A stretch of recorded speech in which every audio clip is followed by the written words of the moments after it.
সরকার চলছে লবডঙ্কার সরকার। একেবারে আমি বিজেপির মতো পার্টিকে আমি টলারেট করি না। কেন জানেন?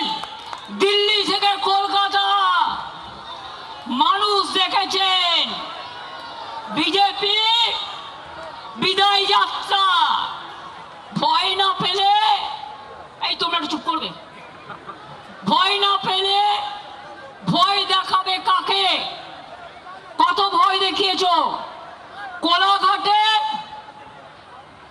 গুন্ডা দমন নেতা, নাম বলতে চাই না, রাত্রিবেলায় 12টা বাস দাঁড় করিয়ে রেখে ছেলে মেয়েদের মেরেছে, অন্ডালে মেরেছে, বর্ধমানে মেরেছে, বীরভূমে মেরেছে।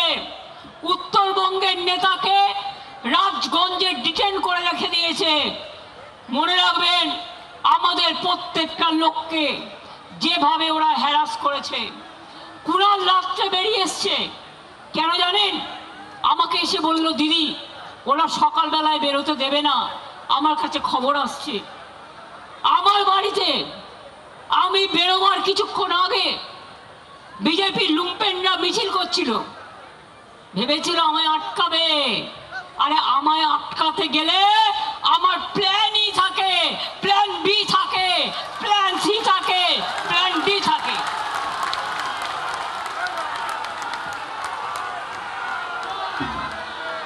কোনো ছেলে মেয়েদের থাকার জায়গা দিতে পারিনি, আমি ক্ষমা চাইছি।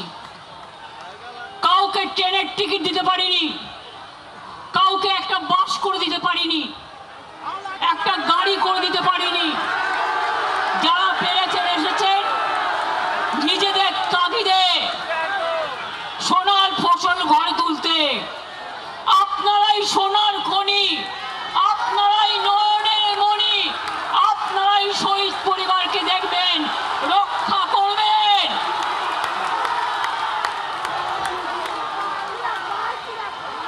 শুনুন, নকল বেড়াল তপস্বী হয়ে, বিজেপির পাশ বালিশ না হয়ে চ্যালেঞ্জ, বিজেপিতে যান, যান বিজেপিতে যান, যান বিজেপি ডাইরেক্ট করুন, আমার কোনো আপত্তি নেই। যত যাবে তত আমি খুশি হব। আর সেই জায়গাটা পূরণ করবার জন্য আমার ছাত্র আছে, আমার যুব আছে, আমার পুরনোরা আছে, আমার নতুনরা আছে, তারা বলে দেবে, কানায় কানায় পূর্ণ করে দেবে। পরিষ্কার জেনে রাখুন, সরকার চালাতে গেলে কতগুলো ডিসিপ্লিন মানতে হয়। কালকে দিল্লিতে আপনারা দেখেছেন ছাত্র যুবদের উপর কি অত্যাচার হয়েছে। পার্লামেন্ট থেকে আমি শুনেছি যে প্রধানমন্ত্রী গাড়ি ঘুরিয়ে পালিয়ে গেছে। এখানেও মনে রাখবেন, বাড়াবাড়ি বন্ধ না হলে আমাদের আন্দোলন রাস্তায় আমাদের রাস্তা দেখাবে। মনে রাখবেন, পুলিশ এলাকায় এলাকায় এসপির ভূমিকা, বিজেপি প্রেসিডেন্ট হয়ে গেছে, আইসি হয়ে গেছে ব্লক প্রেসিডেন্ট। কেন আপনারা তৃণমূল কংগ্রেসকে ভয় দেখাচ্ছেন? আমি আজকে বলে যাই, এরপর আমি জেলায় জেলায় বেরোবো, কত ক্ষমতা আছে আমি দেখতে চাই। আপনারা আমাকে আটকাবে?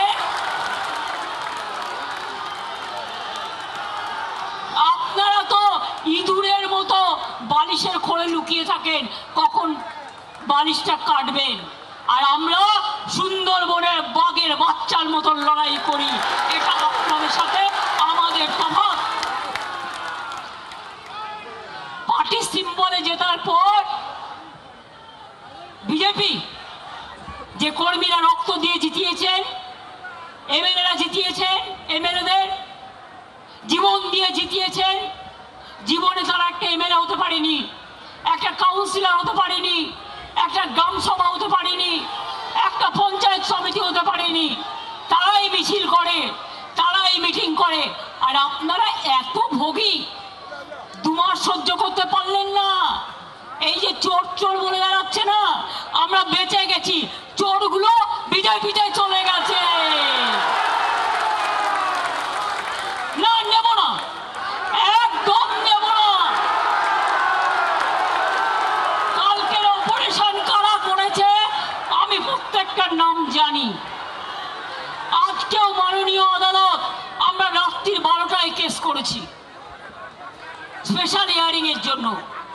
আজকে শুনলাম আমাকে লয়ার পাঠালো, মাননীয় বিচারপতি অর্ডার দিয়েছেন যতক্ষণ ডেকোরেটররা তাদের জিনিস খুলে নিয়ে না যাবেন রাত 10টা পর্যন্ত, রাত 9টা থেকে 9টা পর্যন্ত সব কিছু পুলিশকে তাদের হেল্প করতে হবে।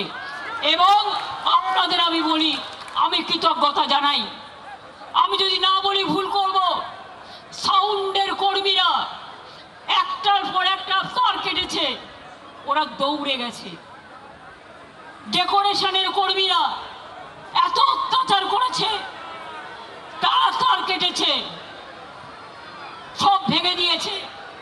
তা সত্ত্বেও মনে রাখবেন, আমাদের কর্মীরা সারা রাত জেগে লড়াই করেছেন। আমাদের লড়াই শুরু হয়েছে, আমার লড়াই, আমাদের লড়াই তখনই থামবে যখন দেখব আপদগুলো বিদায় নিয়েছে। এটা মাথায় রাখবেন। বাংলার আওয়াজ, বাঙালির আবেগ, জি 24 ঘন্টা।